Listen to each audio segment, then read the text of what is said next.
ella procuraba vivir una vida de tal manera de que no contristara al Espíritu Santo.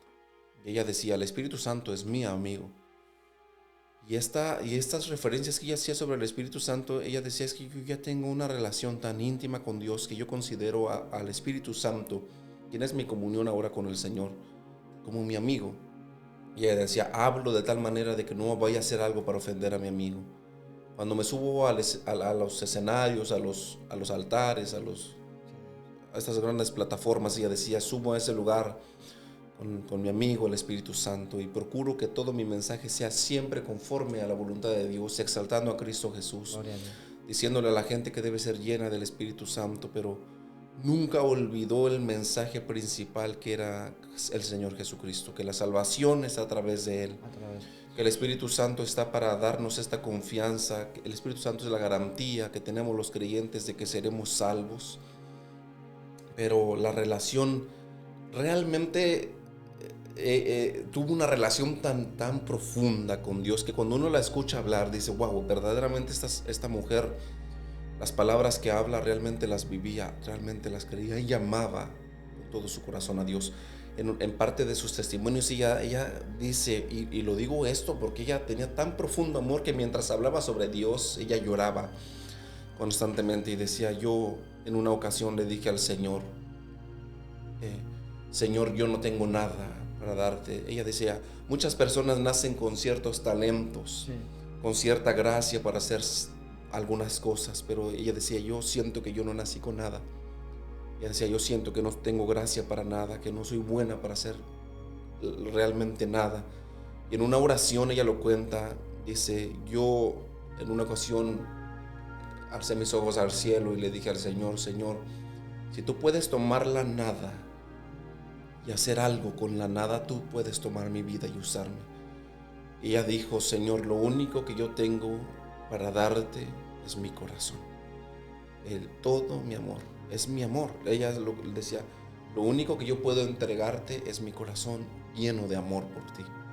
Si tú quieres tomarlo y quieres usarlo, puedes tomarlo y úsalo como tú quieras. Y ella describe algo, Marco, dice, yo conozco exactamente el día, yo conozco exactamente la hora cuando Kathryn Kuhlman murió. Ella lo dice, yo conozco el día, yo conozco el momento, yo conozco la hora donde Kathryn Kuhlman murió. Que cuando yo morí, ella dice a mí misma, entonces Cristo vino a vivir en mí.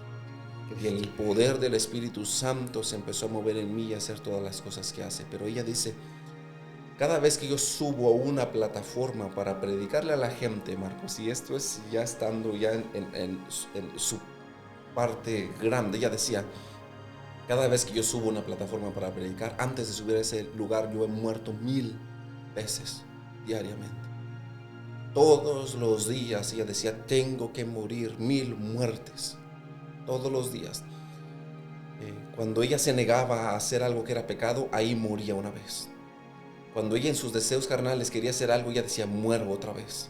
Y ella decía, cuando he subido a la plataforma a predicar, yo he muerto 1000 veces al día. Diariamente muero 1000 muertes para poder subir a este lugar y entregar mi vida a Dios. Y bueno, eso en sí, Marcos, es algo, Hermano, se me está poniendo la piel. es algo impresionante. Se me está poniendo la piel de gallina estar escuchando su testimonio, porque su testimonio es impresionante, es hermoso poder saber que uno de ser humano tiene esa capacidad, hermano. O sea, Dios nos da a nosotros como seres humanos la capacidad de poder servirlo a Él, de quitarnos nosotros y ponerlo a Él. Pero es un deseo que tiene que haber dentro de nosotros. Cuando ese deseo está vivo y está latente, es cuando Jesús viene y entra y dice la Escritura, la palabra del Señor. Y lo dice Pablo, creo. Ya no vivo yo, mas Cristo vive en mí. Entonces, lo que tú me estás diciendo, pastor, es que ella hablaba esas palabras como las hubiese dicho el apóstol Pablo. Como las decía el apóstol Pablo, mejor dicho, para no cambiar. Sí, como las decía el apóstol Pablo. Como las decía el apóstol Pablo. Entonces, imagínate desde el tiempo del apóstol Pablo a estos tiempos, a nuestros tiempos, hay personas que todavía pueden moverse en la fe de nuestro Señor. Claro, y este es un claro ejemplo de que cualquier persona, aunque siga equivocado, todavía quiere enderezar el camino, todavía quiere buscar a Dios, puede enderezar. Puede hacerlo. Puede hacerlo, solamente debe creer, debe tener fe, debe acercarse a Dios y entregarse. El apóstol Pablo también dice eso, debe entregar sus cuerpos como un sacrificio vivo y agradable delante del Señor. Y yo creo que esta mujer realmente hacía eso. Sus servicios, sus cruzadas de sanidades, mientras ella predicaba en las grandes plataformas, ella tenía cierta manera histriónica, parecía que estaba recitando algo precioso para el Altísimo mientras predicaba. Todos sus mensajes eran Es su así. estilo. Era un estilo único Único. que realmente llamaba y robaba la atención de todas las personas. Mientras predicaba era notable que el Espíritu Santo estaba con ella.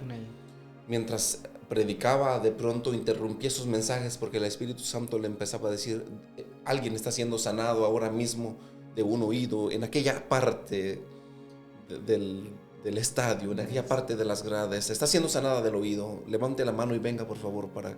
Y seguía predicando y de pronto decía, aquí enfrente alguien acaba de ser sanado de un problema de espalda. El Espíritu Santo le decía mientras ella predicaba las enfermedades que estaban siendo curadas entre la multitud. Había filas para sus servicios, filas de gente en sillas de ruedas, de gente enfermas de tumores, de cánceres, gente con enfermedades terminales. De verdad, a donde esta mujer predicaba, y hablamos de su tiempo de recompensa, porque el sufrimiento, su fidelidad a Dios le trajo al final de sus días una grande recompensa, lleno del Espíritu Santo donde ella llegaba. Había gente que llegó a estar en sus servicios y dicen, realmente sus servicios eran algo impresionante. Tú entrabas a esos lugares y el Espíritu Santo se sentía en todo el lugar. Había filas para poder entrar a los servicios. Había gente que tenía que quedarse días acampando para poder entrar a los servicios. Algo, Marcos, que me queda muy grabado. Un día vinieron de un asilo de ancianos. Salieron del asilo de ancianos en uno de esos camiones aquí en Estados Unidos y llegaron un montón de viejecitas, algunas en sillas de ruedas, algunos con dolores ya a causa de la edad. Y me asombra mucho porque muchas de estas mujeres terminaron pasando, caminando, bailando, danzando ahí arriba, diciendo que Dios las había sanado, que habían creído en Él. Su ministerio, Marco, había que sacar sillas de ruedas vacías porque el poder de Dios sanaba a la gran mayoría de las personas que acudían a ese lugar. Niños, hay algunos videos por ahí donde niños iban arrastrando, andando sus sillas de ruedas, y eso era simplemente algo maravilloso. Era tanto el poder de Dios, Marcos, en ese lugar, que las personas eran sanadas, abarrotadas. Y ella decía algo, Marcos, en nuestros días, ella decía, vendrá un reavivamiento. Ella decía, la iglesia volverá a ser lo que fue en los tiempos del apóstol Pablo, en los tiempos de Pedro, porque ellos decían, ellos tenían cultos, servicios como los que tenemos ahora. Hablando de sus servicios, decía, tenía servicios de sanidad. Decía, yo estoy segura que cuando Pedro predicaba, que cuando Pablo predicaban, ellos también tenían servicios de sanidad. Decía cómo estaba sucediendo en sus tiempos. En su espíritu, ella, como que su espíritu. Sí, claro, y la Biblia lo confirma, Marcos. La Biblia dice que donde ellos predicaban, el espíritu se movía, gente era sanada. Con la sombra de Pedro. Dice. Claro, la Biblia confirma que realmente era así. Se sanaban los enfermos. Muchas personas que estuvieron, digamos, al borde de la muerte. Y poder decir tú, casi estoy que me voy. Y el Espíritu Santo tuvo misericordia de mí. Esas personas, hoy en día, muchas de esas personas podrían estar escuchando este mensaje. Claro. Podrían estar escuchando este mensaje y que ese chispazo pueda entrar en sus vidas y que el Espíritu Santo los toque.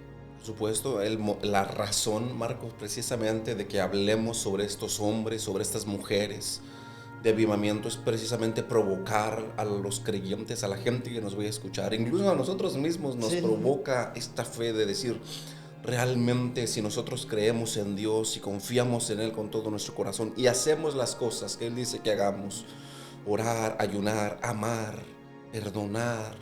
Es todo este conjunto de cosas, muriendo a nuestros deseos carnales, viviremos para Cristo.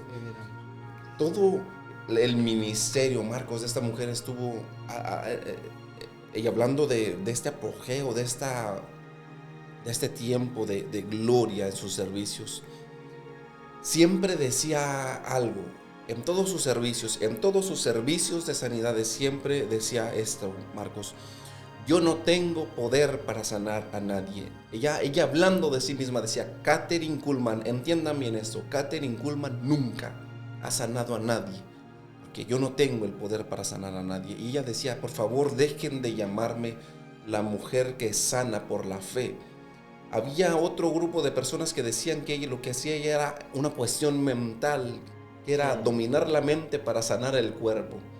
Porque en sus reuniones se arrimaba a todo tipo de personas, creyentes e incrédulos, que decían: las sanidades sí están pasando, pero no por Jesús. Y ella siempre reafirmaba y decía: deben saber esto, Kathryn Kuhlman no tiene ningún poder para sanar. Ella lo decía de sí misma: yo no puedo sanar a nadie, yo no tengo poder, no hay virtud en mí.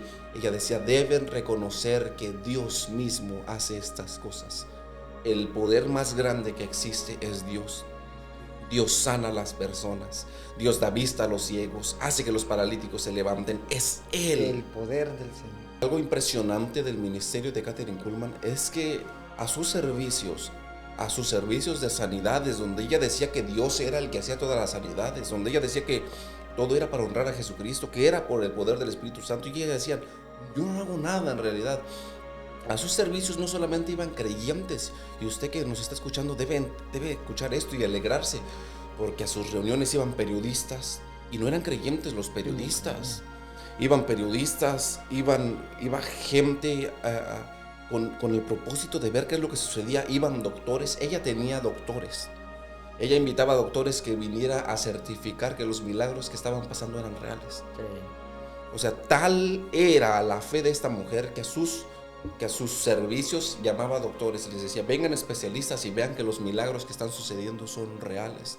Los doctores no tenían otra cosa más que decir, más que esto es verdad, esto es real. Se sanaban la gente que llevaba a sus familiares para que se sanaran, se sanaban ellos, y cualquier dolor o enfermedad que llevaban, la gente que los había llevado también se sanaban. Kathryn decía esto, Marcos: es que el evangelio, decía ella, el evangelio no necesita defensa. Y decía: no necesitamos defender el evangelio, porque ¿quién puede decir algo ante estas cosas? ¿Quién puede decir algo ante este poder, ante estas sanidades? Vienen especialistas, vienen reporteros, vienen doctores que están confirmando que las cosas que están sucediendo son reales. Y ella decía: el evangelio no necesita defensa, el evangelio solamente necesita vivirse. Wow. Y cuando tú lo vives, esta verdad empieza a fluir por todos lados, a tu alrededor, en tu ministerio, en las cosas que hagas, y no necesitas defender nada. El evangelio se defiende solo. La fe, hermano. Sí, claro, el evangelio en realidad es su propia defensa. Cuando en realidad se vive el evangelio, cuando en realidad se vive, el poder de Dios desciende y Dios mismo defiende su propia palabra. Dios mismo avala su propia palabra. O sea, Dios no necesita que nadie lo avale. Dios, con su amor y su poder, solamente lo que hizo esta mujer fue tener fe. Y la fe, como ha dicho usted en las prédicas aquí, la fe sin obras es muerta. Correcto. Entonces, simplemente ella le dio vida a sus obras. Claro, por medio de su fe. Por medio de su fe. Entonces, la fe que ella tuvo fue inquebrantable. Nada la quebró, nada la rompió, nada la cambió. Y sus obras lo demuestran. Claro. Sus oraciones, sus ayunos, su entrega con el Señor, su pasión, hermano. Amén. Millones han sido impactados a través de este ministerio. Ella decía, en sus tiempos, han sido sanados millones a causa de este ministerio. Ella no decía miles, ella decía millones. Predicaba aquí, predicaba en otra parte, y cada vez que predicaba en lugares inmensos, eran teatros gigantescos donde entraban miles de personas, y así se hacían varios servicios al día.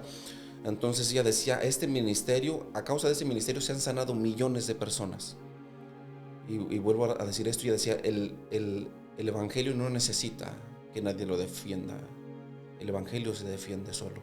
Lo único que debemos hacer, decía ella, era confiar en Dios y entregar nuestras vidas a Él. Y haciendo esto todas las cosas suceden. Así que les animamos a todos ustedes a que busquen a Dios, a que confíen en el Señor Jesucristo. Y sobre todo les provocamos a la fe. Les decimos en las campañas de esta mujer, en los servicios de esta mujer, había sanidades increíbles y su ministerio se movía en esto, en las sanidades. Lo tuyo puede ser evangelizar, lo tuyo puede ser predicar, lo tuyo puede ser tocar un instrumento, cantar, atender en la entrada de la iglesia. Cualquier cosa que tú estés haciendo, hazla como para el Señor, Amor. y no para los hombres. Lleno del Señor,